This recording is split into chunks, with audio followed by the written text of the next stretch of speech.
know. So let's bring in now Amisha Vora, Chairperson MD of the Prabhudas Lilladher group. Amisha, I just want to follow on from what Mary was saying there regards the incoming, Narendra Modi's third term. He's got a couple of coalition partners to consider now as well.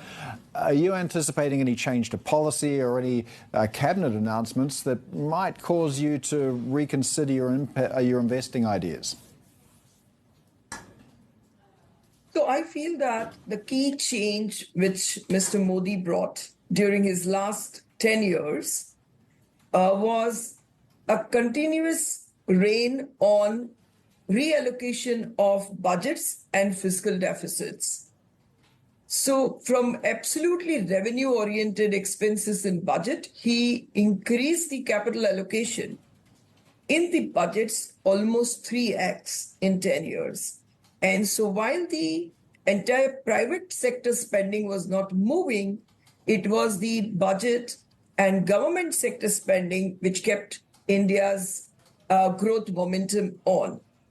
And I feel that now, since he's again forming the government, of course with coalition, but I've seen him throughout the ups and downs, including COVID, when he has never allowed this direction to be changed. So I feel the direction of the new NDA government also will be capital goods oriented, capital formation oriented, and development of infrastructure. I do concede that some of the core reforms, maybe labor-related reforms or agri-related reforms, even last time we as in India could not do. And this time also it will be very difficult. But what we do in terms of ordering, spending, and development of infra will keep the 6.5%, 7.5% GDP growth intact. So has that caused you to reallocate your portfolio at all, or is it steady as she goes? Are you keeping the same settings that you had prior to the election? So most of the portfolios had a very large allocation, I would say disproportionate allocation to public sector undertakings, and within that to defense, shipbuilding, a railway, a road.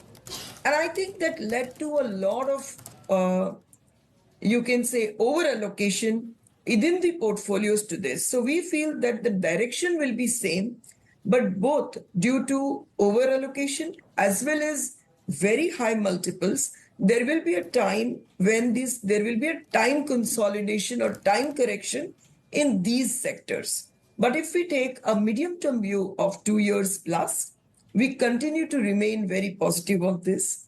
Where we have added weights is sector like telecom, sector like healthcare, and sector like higher spending with his hotels or some other sectors like EV. So these are the added sectors where we increased our weight a bit, but we feel that where the larger allocation is, which is into infra and capital goods and manufacturing, might undergo a little time correction.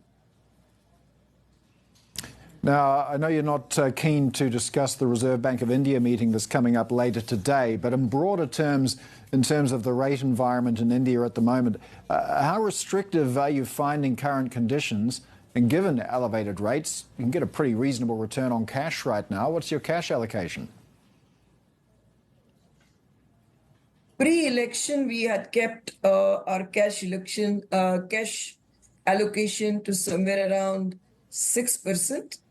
And because we got a dip, we have reduced it back to about 2%. But I would say that from Reserve Bank perspective, because of a very large dividend which RBI gave to government, the entire fiscal outlook has become very steady. And because of which I think RBI will be able to follow the path which it needs to in terms of direction of rates and speed of rate cut. We did see a pretty volatile week for markets this week as the exit polls came out. Fair bit of selling midweek, but if we take a look at PE ratios in India, they're pretty richly priced, 23 times earnings. Did you feel like a correction was perhaps due for markets?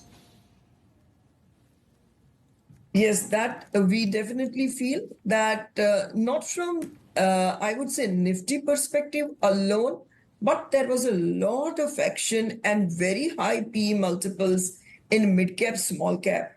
And there I feel that the time correction, the correction will be actual in terms of price, and that will continue for quite some time in this year, because the last 1.5 years have seen mid-cap, small-cap rise substantially.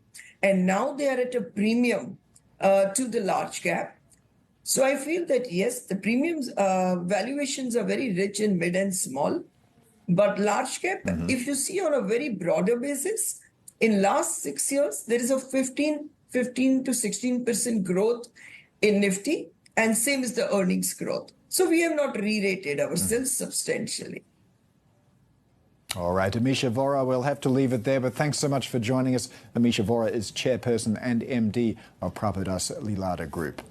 All right, coming up on Bloomberg Markets Asia, India.